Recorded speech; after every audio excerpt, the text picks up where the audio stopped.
Hey again, everybody.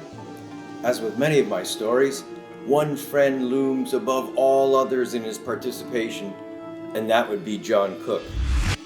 During our lifetime of friendship, we've experienced many things, rejoiced in our victories, and commiserated in our losses. Let's say this one fell in the latter category, in a story I'll call the Prince George Beatdown.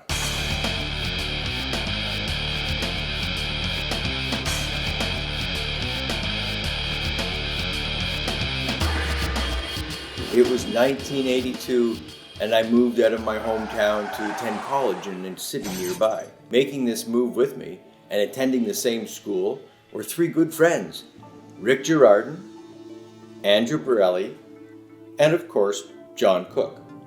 We not only enrolled at the same campus, but we also shared a cool townhome that became party central for all of our classmates. The cherry on top of this new situation was the fact that John and I found jobs as bartenders at a local watering hole. We moved in, got acquainted with school, and we were enjoying the fruits of a new town, a new school, new girls, and new substances. This new city was fairly small, around 50,000 people, but bigger than our hometown, and had a spectacular waterfront, which was located in the downtown area. We'd find ourselves wandering this area quite a lot in the evenings. On this one particular night, John and I were going to a local live music bar named Dollar Bills, which was located inside the Prince George Hotel. It's probably still there. On the bill this night was a band called, aptly enough, Rough Trade. We'd started the night at home, enjoying a drink or two, or three, who knows. But when we headed out, we were off to a flying start. The bar was busy, and we were pressed to find seats anywhere. So we moved to the pool table area of the bar to play a game or two, then move in to watch the band for the last set. The pool tables were also busy, but we managed to squeeze onto a table and start playing. These were the regular bar tables that you plop your quarter on the rail, and that tells the players that you're next in line to play.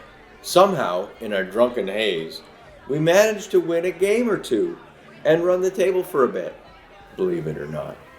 Now, at this point in the evening, I had ingested enough intoxicants to be in an uber relaxed state, and in hindsight, I kind of remember somebody suggesting that we held the table improperly, whatever that would mean.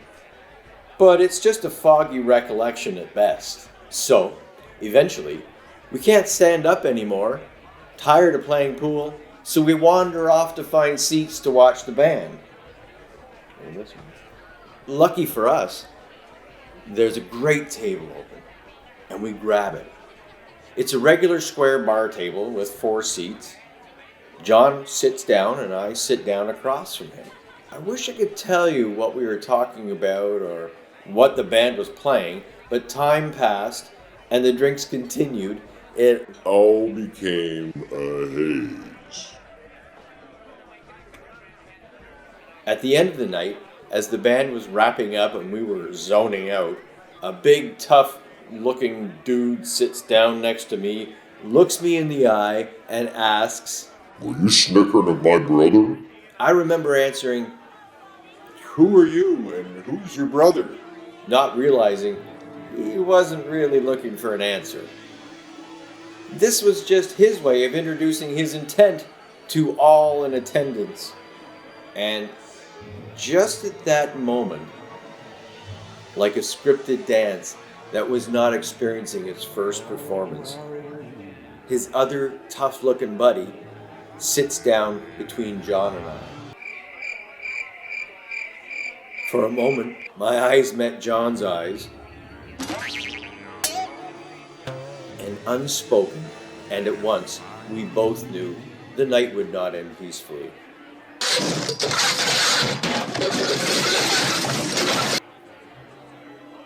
My new friend watched his cohort in violence sit down, then turned his attention back to me and said in a very even tone, "I want to see your f***ing blood flowing."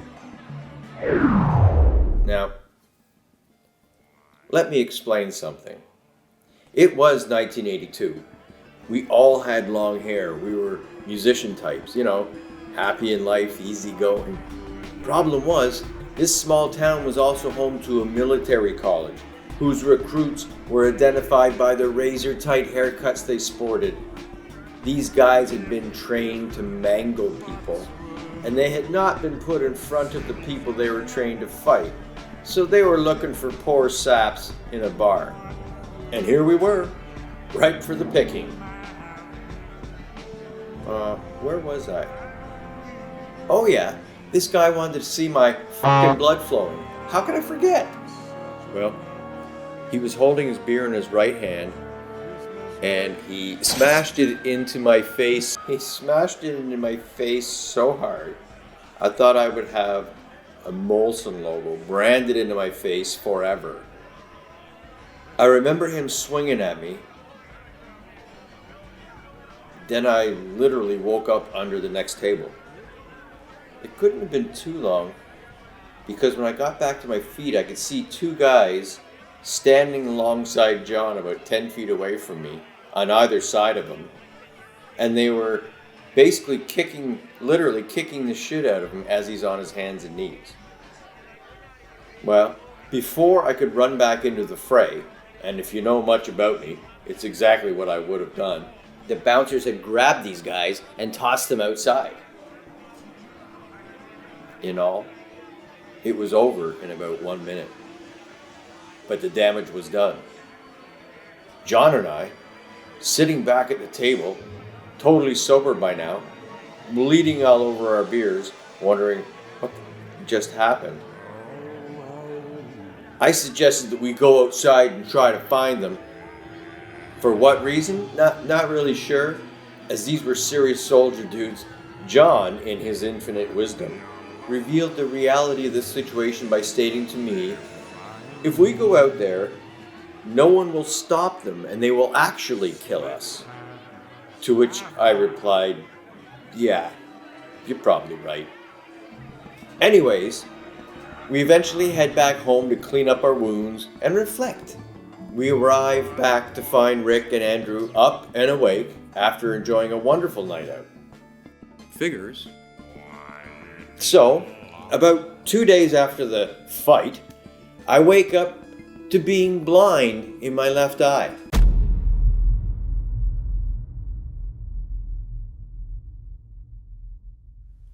I opened my eyes, and only one worked. That raised an alarm for sure, so I went to the local mega hospital to get a proper look at my eye.